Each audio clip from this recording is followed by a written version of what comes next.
Good afternoon, everybody. As spiritual seekers, mystics, and practitioners of the esoteric arts and sciences, we often cultivate a skillfulness at taking care of others. But as my root teacher, Magick Sati Bhagavati, would admonish us, we have to learn to drink as we pour. Today, we're going to share 7 tips for self-care during this pandemic as the world deals with the intersection of a health crisis, a financial crisis, and a critically important social justice crisis. More on that when we come back.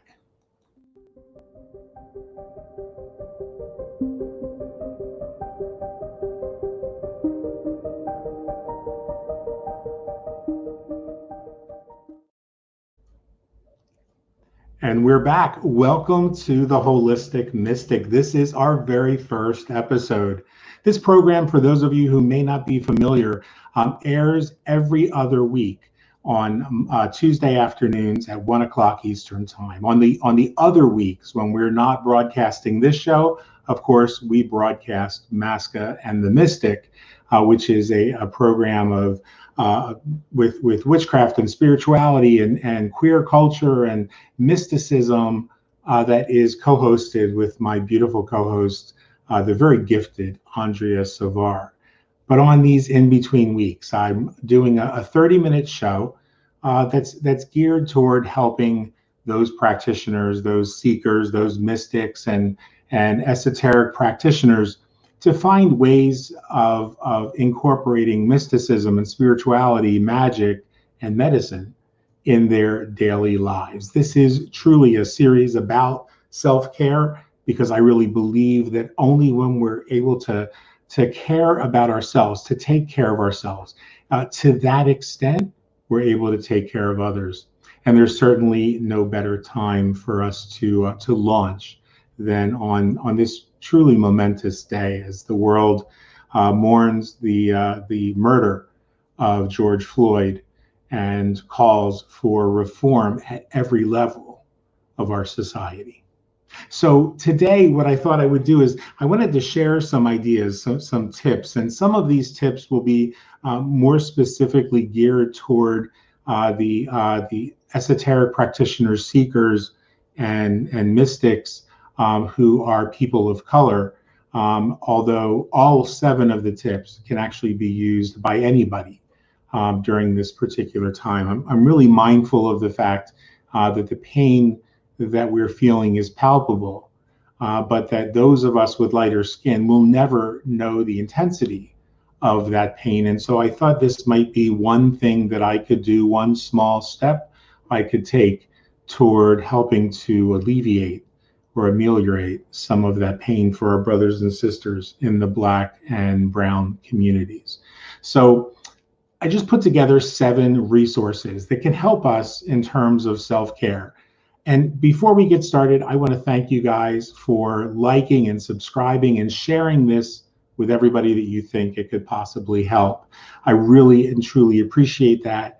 And this is an interactive show. So if you have comments, go ahead and post them. I kind of suck at watching the comment stream at the same time as I'm broadcasting, but I will try to do a little bit better.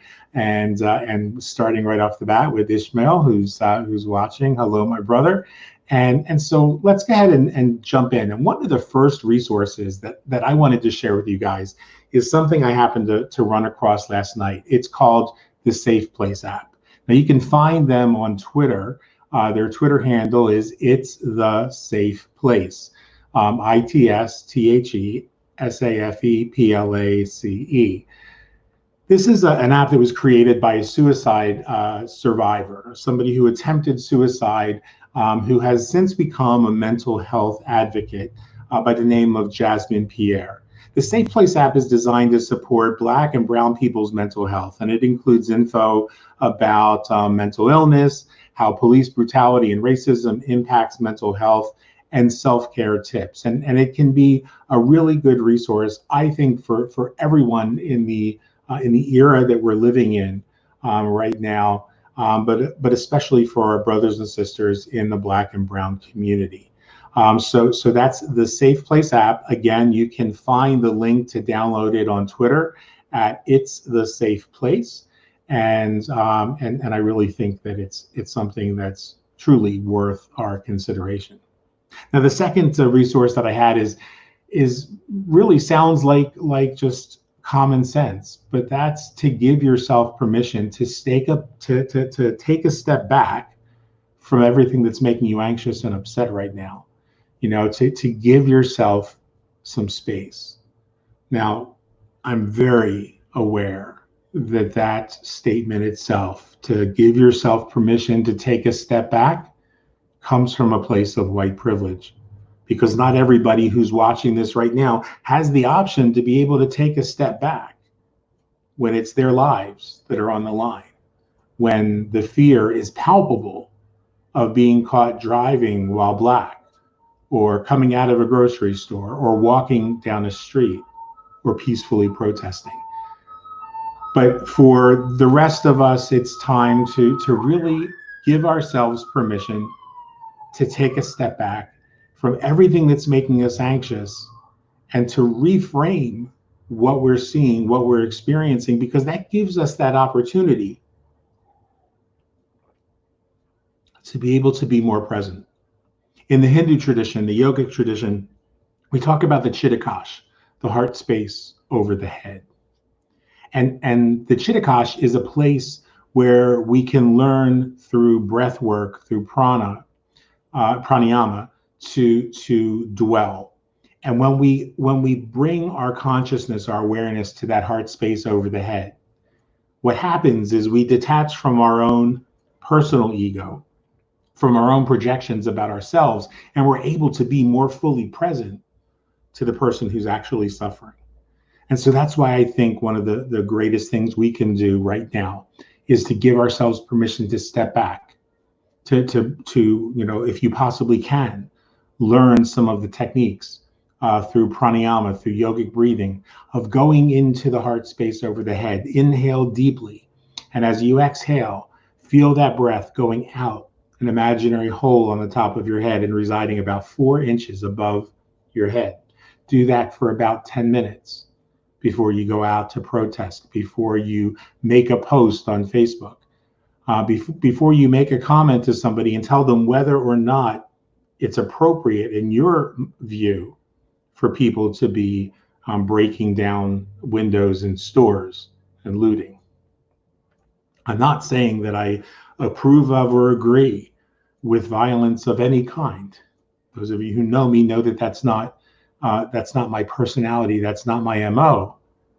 But I also don't believe it's my place to tell someone else how to grieve, to tell someone else how to respond in anger and demand justice.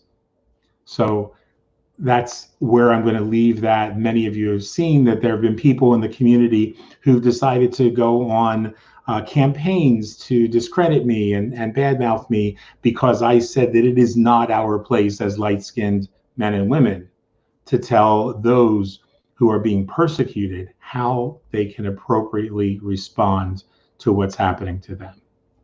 I maintain that it's not my place.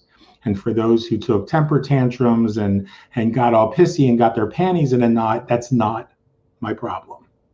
I've taken a step back from the situation and washed my hands of such childish and emotionally immature behavior. So the third thing I think that we can do is meditation. Meditation can have benefits for your mental health, from lowering stress levels, clinically reducing cortisol in your body, to grounding yourself in the present moment, making you more fully aware, more fully present. And if you're looking for a great app to try, there's another app that I saw this week called Liberate. It was created for people of color, but it is an incredible app with some great tips on meditation, and some great tips on meditation from a social justice perspective. Now, you can find them on Instagram by looking up Liberate Meditation. And I'll try to find all of the links to these different apps, and I'll put them in the comment section below this post if I get the opportunity to do that, and I will certainly do that on our YouTube channel. Now, Liberate Meditation was designed by and for people of color, but I think it's something that every one of us can benefit from. Now, the fourth tip I have for you guys is a little bit on the thinking outside the box, and it is to sing. You know, these past couple weeks have brought a lot of tears, a lot of just a visceral response to the violence that we've witnessed. Not just the violence of George Floyd's murder, but the violence that ensued as cops attacked innocent protesters and television crew, as so many of the injustices came to light. And like the cowards that they are, the police that are the most guilty for these acts of violence knew that they were cornered, and as a result began lashing back like a cornered animal. So one of the things that I found really helpful was to just sort of take 10, 15, 20 minutes every day and sing. Now, I'm a gay man, and so show tunes run in my blood. They're part of my DNA. And but there are apps out there that you can use, like Star Maker and Smule, that will allow you to, almost like karaoke type apps, and just sing something that's meaningful for you. I really kind of discovered that the therapeutic benefit of this the other night, as a dear friend of mine who was an elderly woman. Her name is Gina, and I've known her since I was 15 or 16 years old. Who made me promise to her. She used to be part of a church choir that I was the choir director for at St. Augustine's in Castleberry, Florida. And Gina made me promise to her that when she died, I would sing the song "Smile" by Charlie Chaplin. And of course, I agreed. She was a delightful woman, Estrella, metaphysical practitioner. She was just one of those people who lit up the room and had the most infectious laughter and made the best cannoli in the entire universe. And so I promised Gina I would do that. Well, the coronavirus pandemic not only infected her and caused her to be rushed to the hospital just recently. She was put on a vent, but because of what's going on, there was no opportunity to have a memorial service. And so her daughter, Gina Marie, contacted me, told me about her mom's passing, and said, you know, my mom said to me when she first went in the hospital, you make sure you tell Gianmichael that he's got to sing for me at my funeral. And she was crying and I was crying, and she said, but there's not going to be a funeral. And she said, hey, my kids use this app. Would you mind recording the song on that and then send it to me so I can play it for her Zoom memorial service? And so I did. And what I realized was that the act of singing, excuse me, was cathartic, and I cried while I was singing. You know, my voice cracked at one point, and I thought I was going to lose it. But the next day, I picked that app up again, and I sang another song to lift my spirits. I sang the Italian song Al Di La. The next day, I did Landslide. The next day, I really got gay, and I did Cher's Dark Lady. And I realized for that 10 or 15 minutes, I was able to start to feel a little bit lighter, a little bit better, that some of that stress was released. And so that kind of brings me to the next tip, and that is to listen to your body. And when your body needs to rest, you rest. When your body needs to be hydrated, hydrate. If you start to feel confused, you start to feel anxious, you start to feel a little uneasy, chances are pretty good that you've missed those signals that your body was telling you to eat or to hydrate. So listen to your body, be gentle with yourself during this time. And the sixth tip that we have is to talk. Our new group therapy community is underway. I made a decision that I was going to give back by creating a safe space where people could get together and just talk about what's going on in this period of lockdown, this period of social unrest, this period of financial uncertainty. And so we're going to create that and make that available to you guys absolutely free. But throughout the country and throughout the world, there are resources in communities all over that are available for you if you just need to be able to connect with people. We live in a culture right now where social distancing makes it important and imperative that we do this online. And maybe one day we'll have the opportunity to do this in person. But for right now, we can connect heart to heart using online media, social media, and conferencing solutions. And the seventh tip that I offer is to serve.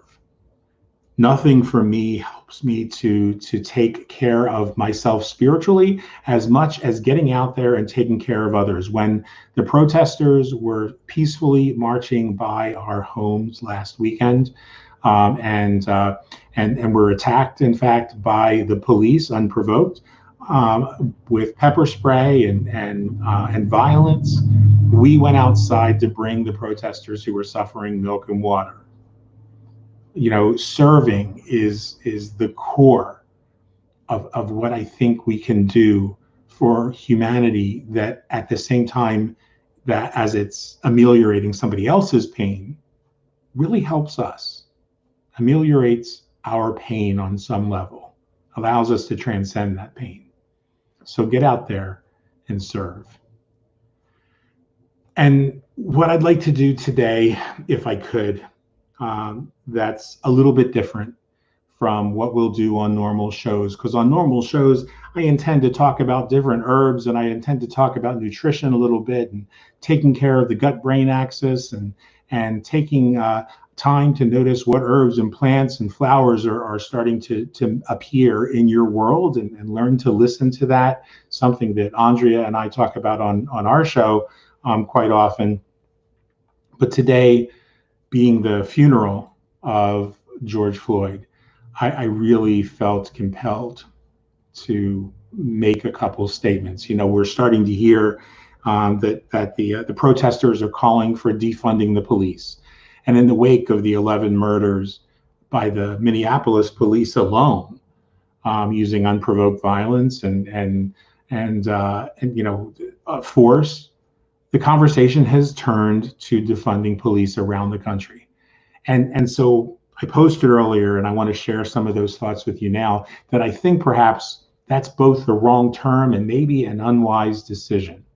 And here's why. Throughout the country, most police unions have negotiated what are commonly called last in, first out contracts. And that means that if we defund police departments, let's say by 50%, the police who will lose their jobs will be the ones who are the youngest, the most recently hired, who are generally the most progressive and least corrupt officers, not the ones who are the problem. And so that's not a viable solution. This is a watershed moment, and what we need is not defunding, it's thoughtful and decisive and strategic dismantling of the entire police culture in our entire nation. And I think that it needs to happen across the board, and it needs to be done in tandem with all 50 states. When I say that, I mean that we need to eliminate 75% of the areas in which the police are involved in our daily lives. Police should not be involved in protecting schools. Police shouldn't be involved in domestic disputes or routine peacekeeping. Police shouldn't be involved in dealing with the homeless. Now, we have a functioning 911 system for emergencies nationwide. When your house is on fire, you call 911, and the dispatcher connects you with the fire department, not Homeland Security or the bomb squad. If a gas main breaks, you dial 911, the dispatcher connects you with the gas company and the fire department. Again, the cops aren't called. Similarly, when a domestic dispute occurs, a call to 911 could be dispatched, to a social service intervention agency trained to handle domestic disputes instead of the police. When a protest breaks out, 911 could dispatch community-based peacekeeping forces to ensure a peaceful protest and protect property. And when issues concerning the homeless are called into 911, community service agencies would be dispatched to provide the right social services to help and to empower the affected individuals with solutions, not incarceration. Drug possession issues could be dispatched to community drug abuse treatment programs. And that's an approach that has been taken by Camden, New Jersey, and Compton, California. And that's why they were so successful. You see, police departments are entirely pushed to their limits and not being monitored or held accountable. And so the police departments in those areas were entirely dismantled, and simultaneously funding was transferred, and this is an important part. Funding was transferred to community-based organizations that would step in to handle the situations that should have never been handled by the police in the first place. Then, before new police get hired or rehired, I believe they should be required to attend diversity training. They should have to undergo a complete and thorough psychiatric evaluation, and they should be completely and absolutely demilitarized across the country. Background checks could easily uncover racist or misogynistic or homophobic or mentally unstable officers. A nationwide database needs to be developed, and board certification should be implemented so that a police license, like any other, gets renewed annually, with community service requirements and continuing education, recertification tests, and the sorts of safeguards administered to ensure that that cop remains viable as an officer of the law. And of course, most importantly, that would mean that we immediately have to require the impeachment and removal of the most vile, corrupt, and illicit law enforcement officer in the United States today, the Attorney General William Barr, whose corruption and lack of leadership is only more seriously compromised by his repeated lies to the American public in matters of national security and national affairs. And while we're talking about affairs, internal affairs divisions and police departments need to be replaced with community-based investigative boards. Inspectors general should be elected, not appointed, to oversee local, state, and county law enforcement officers and administration, and their findings should always be publicly available. Funding should also be reallocated, in my opinion, so that drug decriminalization could become legislated and a reality, and safe use facilities as well as rehab services could be offered to drug users. We've already seen this successfully done for decades in other countries. It's about time that the United States catches up. And finally, these changes have to occur in tandem with prison reform, income and housing inequities being addressed, access to healthcare and education being addressed. Otherwise, nothing changes, and we'll find ourselves in this same position year after year. So I hope that you guys will consider these things as you continue to make your voices heard in your communities, to our Black and brown brothers and sisters around the world, but especially throughout our cities in the United States. I want you to know that we stand with you, that our hearts absolutely ache with you, and that I think today, above all days, I'm really glad that our first show is today, because my intention is that we end our program today with 8.5 minutes of silence in honor of George Floyd. 8.5 minutes that bastard cop kneeled on his throat while two other cops kneeled on his back and diaphragm, making it impossible for him to breathe.